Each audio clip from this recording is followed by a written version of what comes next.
ഡോളറിനെതിരെ ശക്തമായി തിരിച്ചുവന്ന രൂപ. ഇന്ന് വ്യാപാരത്തിന്റെ തുടക്കത്തിൽ 49 പൈസയുടെ നേട്ടമാണ് രൂപ സ്വന്തമാക്കിയത്. ചരിത്രത്തിലെ റെക്കോർഡ് താഴ്ചയിൽ നിന്നാണ് തിരിച്ചുവന്നത്. വ്യാപാരത്തിന് തുടക്കത്തിൽ 49 പൈസയുടെ നേട്ടം. ഡോളറിനെതിരെ 89.17ലേക്കാണ് രൂപയുടെ മൂല്യം ഉയർന്നത്. എണ്ണവില കുറഞ്ഞതും ബാങ്കുകൾ കൈവശമുള്ള ഡോളർ വിറ്റഴിച്ചതും തിരിച്ചുകയറാൻ കാരണമായി.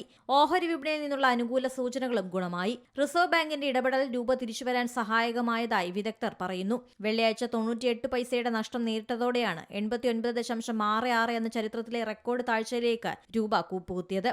ഇതിനു മുൻപ് ഒറ്റ ദിവസമുണ്ടായ ഏറ്റവും വലിയ ഇടിവ് 99 പൈസയാണ്. 2022 ഫെബ്രുവരി 24 രൂപയുടെ മൂല്യം കുത്തനെ ഇടിഞ്ഞത്. ഡോളർ ശക്തിയാർജിച്ചത് അടക്കമുള്ള ഘടകങ്ങൾ രൂപയ്ക്ക് വിനയായി. ആഗോളതലത്തിൽ ഓഹരി വിപണികളിലുണ്ടായ വിൽപ്പന സമ്മർദ്ദത്തിനിടെയാണ് ഡോളർ ശക്തിയാർജിച്ചത്. News desk C Malayalam news. ഏറ്റവും പുതിയ വാർത്തകളും വിശേഷങ്ങളും വിരൽ തുമ്പിലറിയാൻ സി മലയാളം ന്യൂസ് എല്ലാ ഡിജിറ്റൽ പ്ലാറ്റ്ഫോമുകളിലും ലഭ്യം.